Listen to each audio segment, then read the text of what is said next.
Hello, everybody. Welcome to the Buckeye Weekly Podcast. I am Tony Gerdeman here, as always, with Tom Orr. Tom, how's it going? Tony, I'm ready to argue. I've been ready to argue all day. It's been so feisty on our Ask the Insiders board with people who are wrong about the new college football playoff. I can't wait to tell everyone how they're wrong again. Well, and you are the person that would be able to tell people how wrong they are because, as you showed last week, you know the future because you were on vacation. So we had to pre-record an episode. And in that episode, we recapped who committed. You recapped the commitment of wide receiver Caleb Brown correctly. I recapped the commitment of Emil Wagner, which it was a joke. Okay, it was a joke. But Tom, you were just early. You're not wrong. You're just early. See, well, and you would know. I would know. So that's great. So yeah, today's show that's why we don't need to talk about recruiting. We did it last week. This is about the playoffs, and we haven't been able to sit down and talk since the committee announced or the announcement that there's going to be some talks and then some more conferencing and then some examinations. And then, well, let's get together and let's talk about it. And then we can recommend something. And then we will decide on that recommendation. And then maybe something will happen. But Tom, once they come out and say, well, we like this 12-team thing, as they did last week, we like the 12-team playoff idea.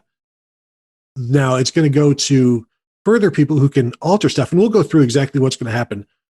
But I don't expect any type of major, like once they come out with 12 teams, it's no longer 8, it's no longer 6, it's no longer 4, it's going to be 12. Right. If they have come out and said, this is what we think is best, they are not going to change it. They're not going to be like, no, actually, we've decided to go back to 4. I think we've changed our minds on that. That this is a decision that has been made that hasn't been made official is what it is. And there are probably some things that are going to get changed around the margins of the proposal that was put out. And there are definitely some things that should change around the margins of what was put out. But on the whole, more or less what you see is going to be probably 85 to 95% of what you actually see on the field in 2 to 5 years. And I think one of those changes we'll get to is, first, let's talk about what this is, because then we can talk about the change that we both want, and that seemingly everybody else wants too, which is, I'll just guess for you, Tom, quarterfinals on campuses. Yes, well, it turns out that I am not someone in a brightly colored blazer whose primary function on earth is grift. So yes, that is in fact something I actually don't care whether the Peach Bowl gets another college football playoff game ever, because you know what? It doesn't matter, because the Peach Bowl is all of the bowls are. I'm sure I'm supposed to have a different opinion as a college football, a lover of college football and the sport and its traditions. But yeah, the bowls are kind of a scam. Like, it's just kind of like, I think we're just making some people rich, a small group of people in certain cities, making them rich and giving them some beneficial tax statuses. And like, it's not, the Rose Bowl is really fantastic, and I am all for keeping the Rose Bowl a part of this. But the Peach Bowl, I mentioned this on the show with Bill Bender, the Morning Scoop on Tuesday or Monday. Like, yeah, the Peach Bowl is this really hallowed tradition, except 10 years ago, it was like an unranked Auburn team playing an unranked Virginia team, and it didn't mean anything until the college football playoff committee just went, well, we need a 5th bowl, so I guess, I don't know, the Peach Bowl, sure. And then all of a sudden, like, ta-da, oh, the Peach Bowl is one of college football's most prestigious games. It's like, well, they built an expensive stadium in Atlanta, and someone just kind of went, yeah, I don't know, like, sure, fine. That's the history of the Peach Bowl. So my deeply held position is, I really don't care if the Peach Bowl kind of wastes away back into irrelevance again. Like, that's fine with me. I'm pretty insulted by what you're saying. I grew up hearing about Red Grange at the Fiesta Bowl and the history of the Fiesta Bowl, and just the storied, the great battles that were held there in the days of yore.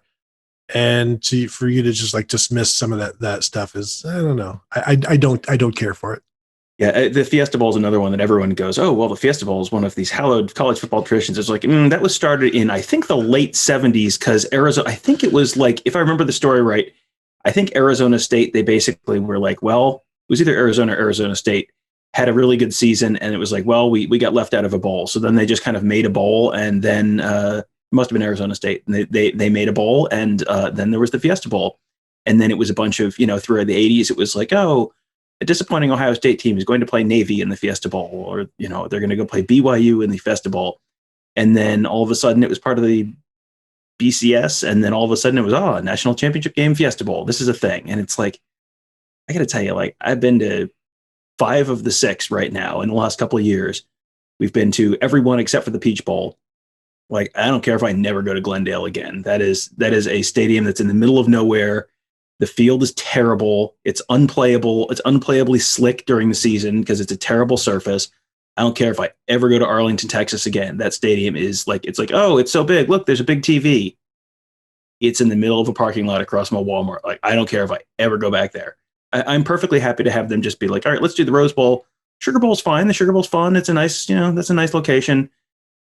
The Orange Bowl's whatever. It's in a parking lot in the middle of, 30 miles from anything. So yeah, whatever. But yeah, if they just want to do the Rose Bowl and the Sugar Bowl from now on, like, cool. I'm cool with that. But again, there are committees of grifters in cities all across this great land of ours that need to get money for to continue their Blazer collections and what have you. I don't think it's a coincidence, although I'm trying to be legally protected here. Maybe it isn't not a coincidence. Is it that the guy who ran the Fiesta Bowl and turned it into something great ended up in prison? Yeah, that was just Google John Junker. It's just take so, and let's be clear. There are a million volunteers and they're all super nice and we have good experiences at these bowls all the time. But it's like, we don't, like, these are not the people that need to be getting enriched off of college football. Like, it would be perfectly, like, there are a lot more people who would benefit from Ohio State having a home game on a Saturday in January, or, Michigan or Auburn or USC having a home game on a Saturday in their city than would benefit from, oh, good, everyone gets to get on a plane for the 3rd straight week to go travel to another college football game somewhere else in the country. Like, you're just inconveniencing fans and not really benefiting anyone other than the extremely small group of connected people who are in the college football playoff club. And being out there in 2006 for the Florida Ohio State game, Glendale was nothing. There was nothing around that stadium. There's like maybe a couple of restaurants, maybe like a cooker. If y'all remember cookers. Did you get maybe the biscuits? Chili's. No. Did you get the biscuits? Because the biscuits were good at Cooker. I don't know if Cookers are around anymore, but the biscuits were. I don't. At least the one on Lane is no longer around. But yes. So let's discuss what this is. The 4 highest rated conference champs get first round buys. The top 6 conference champs all get in, but the first 4 get the buys. And then, then you've got 4 other at-larges, basically, with that 6. There are 6 at-larges. I'm sorry, Tom. I have read this. I have actually written about it. I'm just not good at the math right now with 10 and 12. So, yes, the top 6 conference champs get in, and then there's 6 at-larges, of which maybe some of those will be conference champs as well. And then it's 12 versus 5, 11 versus 12 at 5, then 11 at 6, 10 at 7, 9 at 8. And then they won't reseed.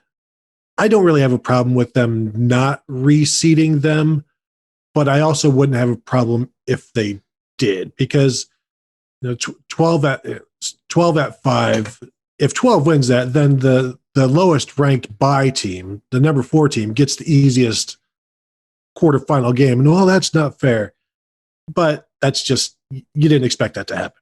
You don't, upsets aren't supposed to happen. The fact that they do happen is what makes sports great. So I don't know, would you prefer they reseed? I don't really have a strong opinion either way. I mean, teams have been getting buys in the college football playoff for years now. I mean, you just see Oklahoma on the other line. It was like, all right, let's buy those national championship game tickets. Like, this is nothing new. I mean, whatever. Like, it's just, I don't have a huge problem with it. And just, I think in terms of thinking for the fans of teams in that first round, you have the opportunity to book something a little bit in advance if you're pretty confident that, hey, my 5 seed is going to beat your 12 seed. And then in the second round, we're going to play the number 4 seed, and that's going to be in this bowl. And you could like book something in advance and, sort of plan your life out a little better. Not that the convenience of college football fans factors into anything that's been laid out here one iota, but it would be nice if it did. And, wouldn't it be even better if they were planning for, we're going to go, if I'm the number 5 seed, I know no matter what happens, I'm going to play at the campus of the number 4 seed in the quarterfinals. that would be something. That would be a trip I'd really be interested in planning. Well, and good luck getting a ticket for that.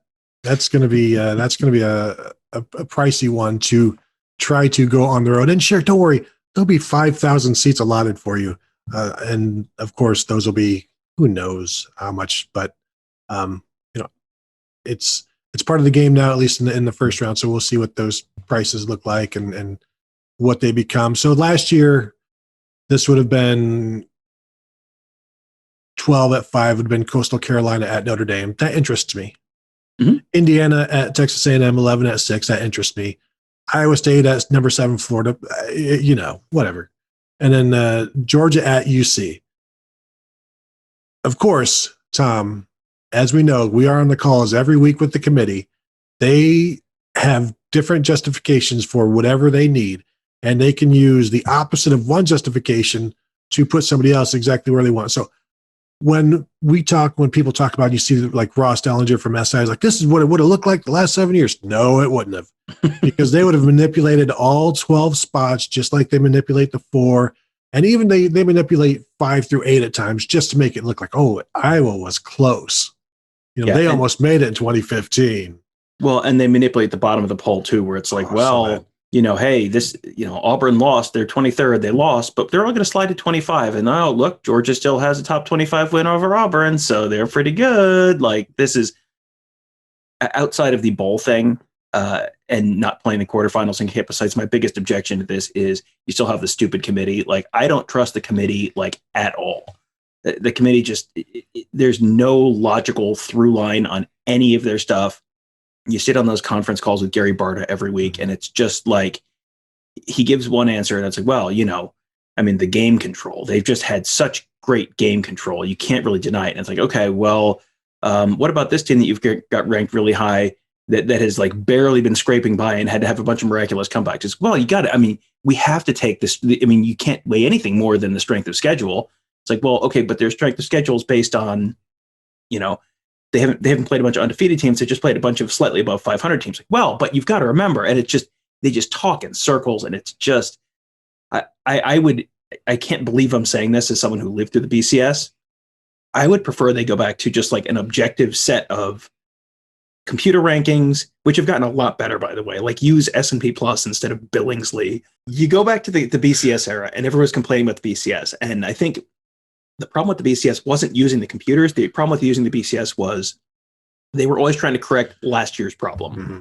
So it was like, well, this team got ranked too high because we put too much emphasis on margin of error. And then they would take margin of error completely out. And you'd have a team that was just kind of barely squeaking by every week and wasn't very good. But because margin of error wasn't in there, that didn't matter. It was fine. They got the same credit as someone who's beating by someone by 80 points every week. It just, there are better computer systems out there now. I would much rather have some kind of an objective standard. You want to combine the polls and the computer systems and whatever, go back to the BCS computer. That's fine.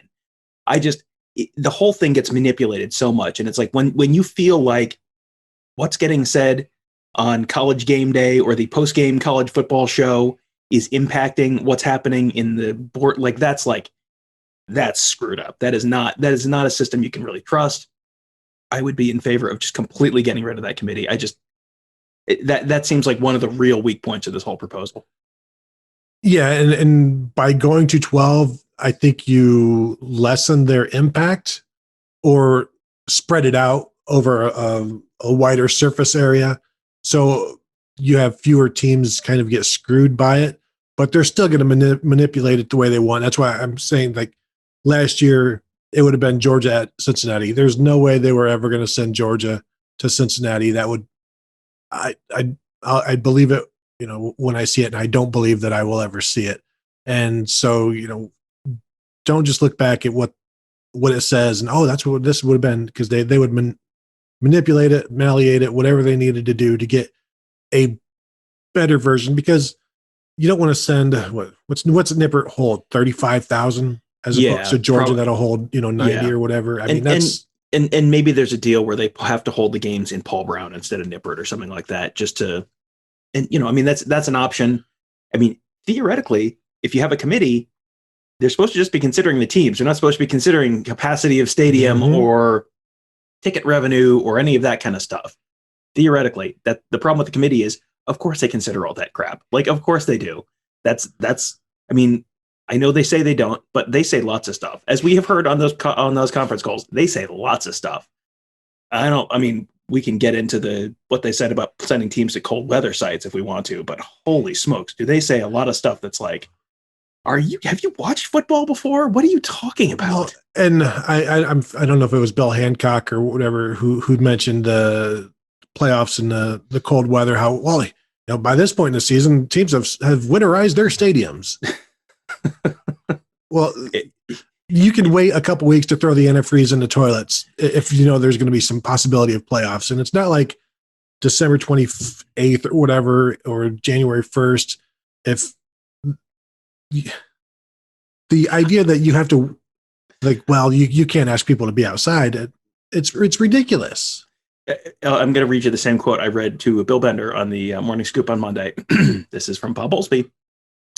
Quote, I think you also just run into the very practical aspects of, I'm not sure that playing in East Lansing, Michigan on January 7th is really a good idea.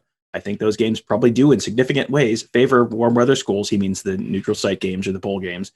But there has to be some taking of stadiums that have to be winterized in the months of December and January and the like. There are some practical aspects to it. There are some philosophical aspects to it. Okay, first of all, they play NFL games in Green Bay in January. And guess what? It is colder in Green Bay than it is in East Lansing, which there's another reason you don't need to really worry about East Lansing hosting playoff games, but we'll get there later. But Columbus, you want to play a game in Madison, and guess what? Madison is south of Green Bay. You can absolutely positively do that. And if, it's not like everyone has to not winterize their stadiums. Like Illinois, go ahead and winterize your stadium in mid-September. You're fine. You don't need to worry about a playoff game. It's fine. Ohio State and Penn State and Wisconsin or whoever is potentially in the running to host a playoff game doesn't have to winterize their stadium 5 minutes after the end of the regular season. Just wait another couple weeks. It's fine. Or winterize it and then unwinterize it again, because you're going to make so much money from hosting a playoff game that you can pay to do that 1,000 times in a year. It'll be fine. It's just, they're coming up with reasons. This is the College Football Playoff Committee in a nutshell. They are coming up with reasons to explain the decision that they've already decided to make in their head. It wouldn't be fair to Alabama to have to go play in weather that isn't weather that they're used to. So we're going to make the northern teams come play in weather that's not weather that they're used to, because of fairness. Don't you see? Ta-da! And granted, I've always argued that bad weather is not the best way to determine a champion. That's more of the final game, the championship game. I think should be in as premier ideal conditions as possible. That way you get the best idea of who the champion is. But again, let's also remember when these first or these quarterfinal games would be taking place, you're talking January 1st and January 2nd, which is 10 days into winter. It's not even 2 weeks into winter. So granted, I know that the weather doesn't change on December 21st when winter hits, but we're not even into the teeth of the season. And there you can have bad weather, like a freak blizzard in November, so let's not pretend once it hits January, all bets are off. It's there are years where it's going to be perfectly fine. I don't have a huge problem with the neutral site stuff for the quarterfinals. I do think, because let's continue here explaining what the quarterfinals will be at bowl games. The semifinals will be at bowl games as well. I wouldn't have a huge problem if maybe the quarterfinals weren't bowl games. They were just a localized roofed stadium, for, how the college teams, the higher ranked team gets to choose what Alabama gets to play in the Georgia Dome or whatever. If Ohio State is the higher ranked team, they get to play in Indianapolis, and Alabama has to come play them or something like that for the quarterfinals. It's not on campus, but it's still a little bit of an advantage. But ultimately, the on-campus stuff would I think would be the best product. And again, it's not like there's going to be a whole bunch of cold weather games anyway, because the committee can still manipulate that. Right. And I just looked up the average high temperature on January 1st in Columbus, Ohio, 38 degrees. Like, it'll be fine. You're not all going to die of frostbite. It will be fine. And I mean, I guess playing in Indianapolis would be better than going out to Phoenix or something like that. Like, I guess, but we have both sat through, I mean, how many games have we watched in NFL stadiums over the last 4 years? I mean, a dozen. And you just, the most memorable games, the most memorable atmospheres are always the ones that are on campus sites. You know, I'm so much more excited to go see a game in Lincoln, Nebraska, or in Minneapolis this fall than I am, or Penn State, when, you know, you go see Penn State and it's a whiteout. Like, you're so much more excited to see those games, and it's like, oh, good, we're going to go back to Dallas, to the Cowboy Stadium again. Yay. There's a Walmart right next door. It's great. Like, I don't, they're all the same. Like, literally, you can, if you strip the logos off of the midfield, they all look the same. And well, other than when the Big Ten does not put the logos on the field. That's true. That's true. Yes. Yes. The old Indianapolis Colts Bowl. Yes. But I mean, it's just, if as a viewing experience, it is so much more exciting to watch a game in Madison or Iowa City or Lincoln or State College or anywhere else, rather than just like, oh, it's another game in Jerry World. Look how big the TV is. Like, these are not fun. Like, these are not exciting. You go back to watch the first week of the games every season, and it's like, which one are you most excited to watch? Alabama steamrolling someone in Jerry World for the 74th time in a row, or some team going to play in a stadium where they've never played before? Like, you could get some really cool matchups, teams that would never play during the regular season normally, going to play on campus somewhere, like Ohio State in the matchups that they had ran for previous years. They were going to host, I think, Western Michigan at one point, which is like, I mean, that's kind of cool. I mean, that was a Western Michigan team that Ohio State ended up playing the year before or the year after. It's sort of a weird coincidence, but North Carolina was going to come to Ohio State at one point. Like, those are some interesting, different teams you wouldn't necessarily normally see. I'm just 1,000 times more interested in that. Or Ohio State go, like, okay, let's say Tennessee gets good. We get to go to Knoxville and watch a game in Neyland Stadium instead of going to see something in the Fiesta Bowl again. Like, let's do something different. Let's do something fun. Let's go experience some fun, different things. Like, that's what's great about college football. The NFL, the atmospheres are so stagnant because it's just like, oh, all of these stadiums are exactly the same. College football is not exactly the same. That's one of the beautiful things about the sport. And it's like, well, we'd like to feature that, but we have bowl partners who have given us a bunch of money and let us play in lavish golf outings. So we're weighing these two things. We really do like playing golf. So I've drank so much bourbon with these people, and I don't want to give that up. And they haven't said exactly which bowl games that these, basically 6 playoff games, if you figure the 4 quarterfinal games and then the 2 semifinal games. So that's 6 bowl games. Now, they haven't said which 6 bowls would be involved. It's easy to say the New Year's Six, but I would also assume there's a chance for other bowl games to be like, we'll bid more than the Fiesta or something like that. Is this an opportunity for another bowl game to become a big time thing? And that's another reason why these leaders and committee members are like, you know what? Maybe somebody wants to jump in and make it better for everybody. And that's how Tom and Tony end up on a road trip to the 2025 Cutter Bowl in. But it's okay. They're going to be done with all those World Cup stadiums by then. So then they're building air conditionings that like are hoverboards like above the stadiums. I've seen the pictures a few years back before the thousands and thousands of people had to die to build these stadiums. Anyway, so the moral of the story is everything should be more like the International Olympic Committee and FIFA. That's how everything should run in the entire world. The end. Thank you for coming to my TED Talk.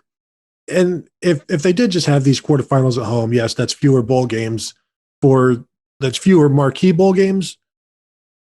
And so, yeah, that's probably why that the Sugar Bowl or the Peach Bowl, they never want to be left out. But if those games are on campus, who's going to care if the number 14 and the number 19 team play in the Sugar Bowl? The Sugar Bowl is dead that year. Well, okay. Counterpoint. Do you remember last year what happened in the Peach Bowl? A bunch of Georgia players sat out. Do you remember what happened in the was it the Orange Bowl where a ton of Florida players sat out? Like, I mean, newsflash, this has already happened. Like, this is the ship has sailed on all that stuff. And so, yeah, instead of having the number 7 and number 10 teams, you now have the number 12 and the number 16 teams in your bowl game. Like, I'm not sure that there's that big of a difference. People are still going to be sitting out. Like, that's just how this is going to be now. And again, like, I don't think that we necessarily need to make bowl people's lives better at the expense of every other college football fan, the experience of TV viewers at home. Like, it's a much better experience for everyone except for the bowl people if you do it with the on-campus stuff. So, but on the other hand, what about the bowl people? Well, and you're talking about bowl people. We have all been in a press box when the Chick-fil-A representatives come by and drop off a card for a free chicken sandwich. Don't tell me you haven't partaken of that. If we get rid of the bowls like this, those cards are gone, Tom. You're gonna have to pay for your own chicken sandwich. Also, you're gonna have to buy your own backpacks, laptop bags. See, this is why I'm a deeply principled, because you cannot buy me off with a backpack bowl. I mean, I'm not listen, I'm going to wear it. I'm not saying I'm not going to use your backpack or your pullover, but yeah, it's just, this is to me a lot of the really bad stuff about college football, and the stuff that is just like, why are we still doing this way? Like, this is making everyone's lives like 10% worse, so that like 20 people can have their make a bunch of money. Like, this is not really a great way to run a sport. And I would love to see I wonder how much of the fact that the bowls are in this, how much of that is they want to get out of the existing setup as quickly as possible. Because, if you say, well, okay, we're going to change it now, but you guys are just, instead of being, 7 versus 10, you're 12 versus 15. How many of the bowls are going to throw an absolute fit over that and, say, well, we have an existing contract and it gets ties up in court, as opposed to if you give them a little sugar, and then that lets you get this deal going sooner. And guess what? Then you get more TV revenue and everyone gets richer, and hooray, amateurism. I was reading, doing some Googling on some bowl stuff, and I saw something from the Ringer, which I don't read. I just want people to know that I don't read the Ringer, but I seen it on Google. There was an argument about how this 12-team playoff is going to kill the bowl games. And it's a paragraph about how it's going to kill the bowl games. Then the first line of the next paragraph, the bowl games are obsolete. And it's like, of course, yes. So it's disingenuous of people to be like, oh, but what about the bowl games? When you don't care about the bowl games, what you care about is Ohio State making the playoffs, or it's all about the playoffs. It's not about, gosh, where's Nevada going to go in January or December? Like that you don't care about that. It's all disingenuous, and we see it in all walks of life. Well, what about the poor? Won't somebody think about the children? You're not thinking about the children when you're saying like Greg Studrawa should be fired because Ohio State wasn't able to pick up that 3rd and 1 against Illinois. I mean, this is not about. It's just too much disingenuosity, Tom. Concern trolling is the phrase you're looking for. Thank you. It's and I mean, I say this as someone who dragged Tony, like basically physically dragged Tony to a Cheez-It Bowl. We were out in Arizona a couple of years ago, and the 2 years before that, tried to get Tony to pull off the road in Memphis as we were driving back from the Cotton Bowl to go watch the 4th quarter of an Iowa State versus Memphis, I believe, Liberty Bowl, and was unable to persuade him to do that, but tried, because I mean, I am one of those people that does watch all those bowl games, but like, I get it. And I am one of the very, very few people that will sit down and watch, the Camellia Bowl or whatever, because sure, like, that's fun. College football is a good thing and it's fun and I like it. So I will consume it as much as I can. But I mean, the bowls are not what they used to be.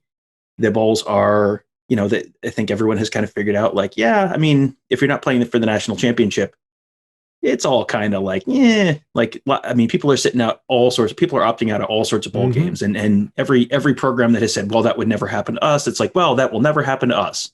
Hey, where's Denzel Ward? What happened to him? Did he miss the bus? Is he not, what happened? Like, and, you have it more in some programs than others, but, if Ohio State goes to the Outback Bowl some year, like, yeah, I don't think you're seeing a bunch of the NFL draft prospects playing in the Outback Bowl. That's probably not going to happen. So, all of those games have kind of lost a little bit of their luster. One thing that's nice about the playoff is you have more games that really mean something. Like no one's opting out of a playoff game, even if it's a first round campus site round of 20, round of 12, 5 through 12. Like nobody's opting out of those games. Nobody's opting out of a quarterfinal game. Guys are playing. So you're going to have a lot more games that are like really meaningful and aren't just kind of like, oh, well, we have the TV on while we're taking the Christmas tree down, on December 29th kind of thing. So, I mean, that's going to be good. That'll be nice. But yeah, I mean, I'm with you. Like any concern about the bowls is kind of just like, all right, you're just, you're doing what the College Football Playoff Committee is doing, which is like, I've made up my mind that this is bad. Now I'm going to come up with reasons why. Well, and the same argument is, well, why aren't you thinking about the players? You're asking the players to do all of this. If you're worried about the players, those same people who are worried about the players don't like the targeting rule and think targeting should be removed, and don't like the name, image, and likeness, and don't think the players should be able to make money off of their name, image, and likeness. So either you are concerned for the players or you're not, and you can't pick and choose when you are, in my opinion. But let's wrap up by explaining the next steps of what is going to happen. So now the management committee, the conference commissioners, will review this recommendation at a meeting actually this Thursday and Friday in Chicago. Oh, we should go there and just stand out in the parking lot and have the cops called on us like last year. Oh, do it every year. It could be like a tradition. And honestly, that whole area was awesome. I know you didn't get to go last year, but like it's a really cool area around the Big Ten offices. They've got bars and restaurants, and it's just wrapped around. It's like a little big city block of fun stuff, unless the cops are telling you to get off the property. But that only happens when you're on the Big Ten property, and also at like 3 a.m. when you won't leave the bars. So then after this Thursday and Friday, they'll review it. They can either endorse it, reach a consensus on reach a consensus on alternative models, or decide, you know what, let's keep the 4-game playoff because we like that. Ron Howard narrator voice. They're not keeping the 4-game playoff because they don't like it.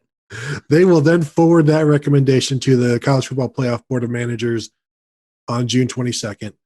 And then the Board of Managers, which consists of various school presidents, they will review and decide to talk about it on the 22nd, whether or not to move forward with more studies, feasibility stuff, discussions. I'm guessing discussions with television partners, that sort of thing, ESPN, because that is also something that Nicole Auerbach has written about. If the committee that we talked to said this is not going to happen before 2023, it won't happen this year, won't happen next year. The fact that they didn't say it can't happen in 2023 tells me it could happen then. However, ESPN has like the rights to this through the 2025-2026 season. So any exclusive or any negotiating that takes place, ESPN has like exclusive rights for those if there's any negotiating before 2026. So they would be able to kind of maybe lowball the playoffs, and so there's going to have to be something that happens there, because the playoffs won't accept a lowball offer. Yeah, if we've learned anything about college football, it's that people aren't going to make stupid, short-sighted decisions that are going to impact them negatively long-term for some sort of short-term gain. Anyway, let's talk about Big Ten members Rutgers and Maryland some more. All right, fantastic. Let me tell you how this works. ESPN's going to come in with whatever their offer is, and the college football playoff people are going to frown and think, we were hoping we'd get more, but this is a lot of money. And then everyone gets a bonus. And then we have a college football playoff that's 12 teams in 2023. I mean, like, this is one of these, like, the opposite of cynicism isn't pessimism, it's realism. Like, or opposite of optimism isn't pessimism, it's realism. Like, this is just like, yep, I am deeply cynical about the people who run college football. And watch as just like Caleb Brown, I have predicted the future again. Unbelievable, crazy. Pretty good, Tom. And then the Board of Managers, which is the school presidents, will make the ultimate decision. And then we'll go forward with the implementation. So that's basically what's happening in a nutshell. And I do fully expect it in 2023, and I look forward to it.